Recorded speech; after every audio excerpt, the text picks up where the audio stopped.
On a tous ce réflexe presque pavlovien, je dirais. Quand on s'assoit dans un café pour travailler ou pour réviser, on commande un truc à boire, on sort son ordinateur et paf, on se connecte direct au Wi-Fi gratuit.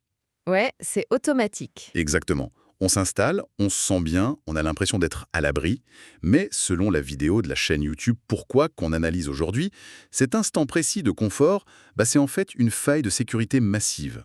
Dès qu'on clique sur se connecter, un inconnu à la table d'à côté pourrait littéralement lire par-dessus notre épaule numérique. Ce qui est fascinant ici, c'est ce paradoxe entre notre comportement et la réalité, quoi. Physiquement, le lieu inspire confiance, il y a du monde, c'est éclairé, le personnel est sympa.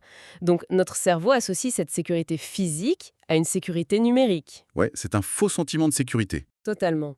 En tant que spécialiste, je suis souvent connectée en déplacement et je vois bien l'erreur. On déduit que le réseau d'un établissement de confiance est lui-même digne de confiance. Or, la source qu'on explore aujourd'hui détruit complètement cette illusion. D'accord, décortiquons un peu ça. Parce que, pour être honnête, j'étais assez sceptique au début. La vidéo affirme que des personnes mal intentionnées peuvent, je cite, la source se placer au milieu des échanges avec Internet. Mais physiquement, ça tient pas vraiment debout.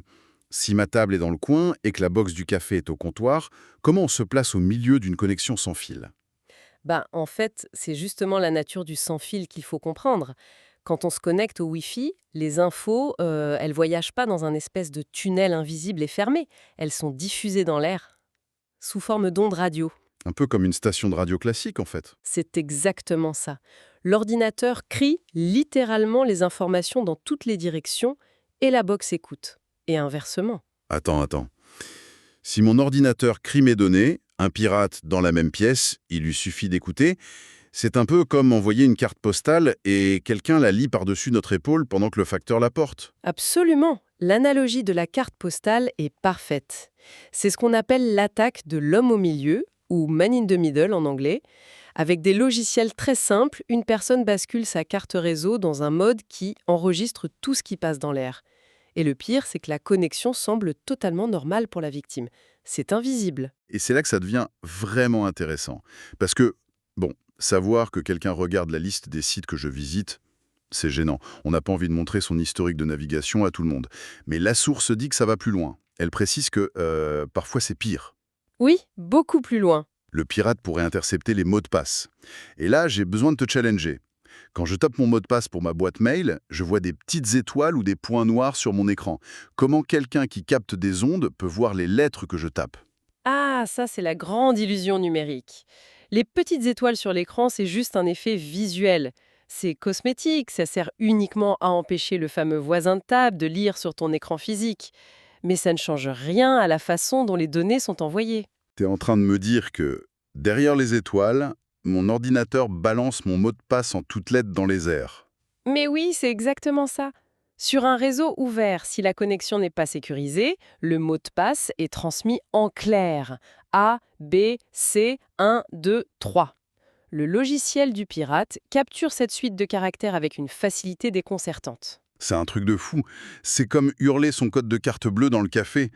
Et donc c'est ça que la vidéo veut dire par parfois c'est pire? Tout à fait, parce qu'une fois qu'il a intercepté un seul mot de passe sur un petit site sans importance, le pirate va jouer sur la nature humaine. Statistiquement, on réutilise tous les mêmes mots de passe. Il va donc essayer ce mot de passe sur les réseaux sociaux de la victime ou pire, sur sa boîte mail principale. Ah oui, et si la boîte mail tombe, c'est l'effet domino. Tout s'effondre. Voilà. La perte de contrôle sur son identité numérique est totale. Pour des lycéens qui gèrent leurs inscriptions scolaires ou leurs contacts sur leur téléphone, c'est catastrophique. Ça fait vraiment froid dans le dos. Mais heureusement, la source nous donne des boucliers numériques pour se protéger. La première recommandation, c'est l'utilisation d'un VPN.